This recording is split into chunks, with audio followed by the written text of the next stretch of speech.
The warm pink hue of the sunrise is her favorite color. She stands at the door of the small hut, listening to the singing of the morning birds and looking out as far as she can see, past the cows, past the red dirt lane that leads to the market, to gaze instead at the hills. Some of them, anyway. This is the land of 1,000 hills. They are Everest's favorite part of Rwanda. The hills and Mizuzu with honey. She's the first to rise every day, the first to greet the morning, but usually the last to finish chores. Imama says she's a field of Salil. She loves being in the sun and soaks in every last minute of the day. She doesn't linger at the door of the hut. She doesn't meander anywhere. No, Everest dances. The early morning chirping of the birds create her melody. Her feet are bare as she skips across the red dirt to the cow field, looking for Charlotte. A sixth sense tells her today is the day. She opens the wood fence, steps onto the damp grass, her wide chocolate eyes scanning the misty field for the brown and white spotted heifer. Everest loves all 12 of their cows, but 6-year-old Charlotte most of all. On a cool morning, not unlike today, 4 years ago, Imama lay in the throes of birthing a stillborn.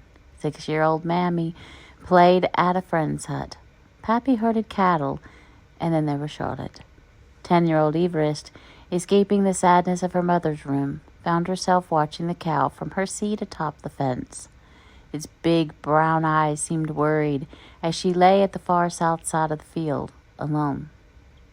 Though she wasn't sure how to help, Everest recognized Charlotte's distress and mimicked what she'd seen her father do to assist other cows. She grabbed the unborn calf's pastern and pulled. Charlotte's first calf survived that day, and it was Everest who used her fingers to clear the mucus from the calf's mouth and face.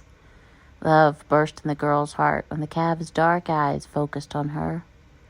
The sadness brought by the stillborn inside the house felt tempered by the tiny calf who wobbled around the field on brown and white spotted, skinny legs.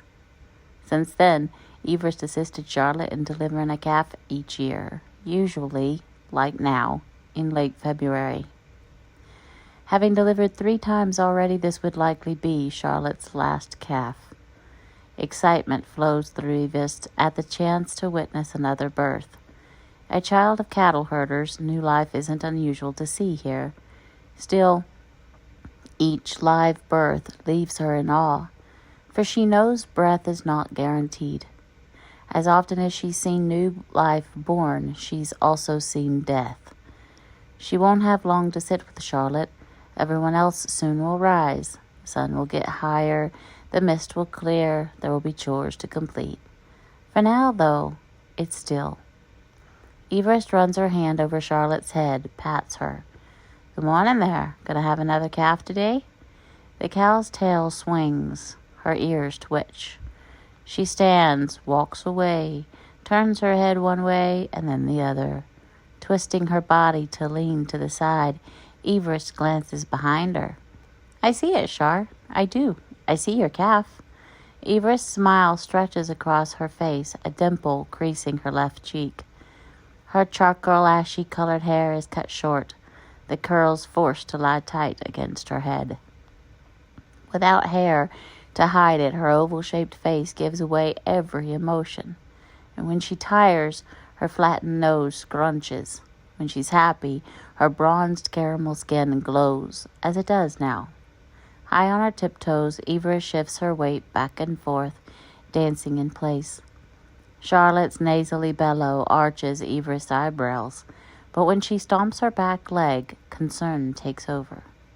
15 minutes, Pappy says. You wait 15 minutes to see if the heifer makes any progress. If the calf does not come further out within 15 minutes, go ahead and get to helping it along. Waiting tests Everest. Being still, especially in the mornings, challenges her. A nosy fly buzzes near her ear. She swats it away and spies a pile of dung. She scoops it up with her hand and drops it into the bag hanging on the fence. Mamrie will use it for her manga. There are 3 small ones by the hut that were left there to dry. and should be ready for painting. Would Gaten like one? It might make a special gift for St. Valentine's Day. The hung on her hands smells like rotten eggs. Evers tells Charlotte, "Push that calf out by the time I get back over here," and hurries across the field. She pushes her hands into the white bucket with the muddied water rubbing her palms together. The water is grimy but cool. It's a freshwater day. She can't wait around for this calf long. The warm pink of the sunrise looks golden now as more of the sun's rays streak across the horizon. The mist nearly cleared, colors seem more vibrant. A glance toward the hut tells her Imama and Mamre are up. Mamre's walking with a milk bucket to the pasture. "Morning, Mamre." "Good morning. How's Charlotte?" 10-year-old Mamre would rather swing from the highest branch of a banana tree than do chores. Turning things into a risky adventure keeps her happy and everyone else holding their breath.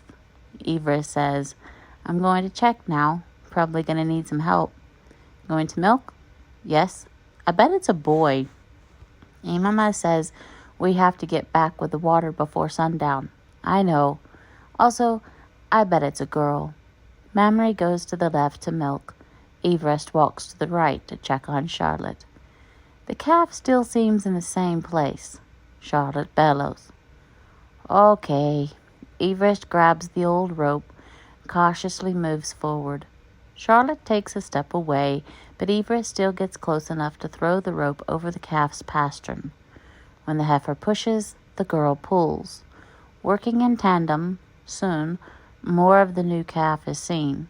When it drops finally to the ground, lying in a pile of knobbly knees and fluid, Everest is the first to touch it. She swipes the mucus away, then pushes Charlotte, turning her so she can see her newest daughter.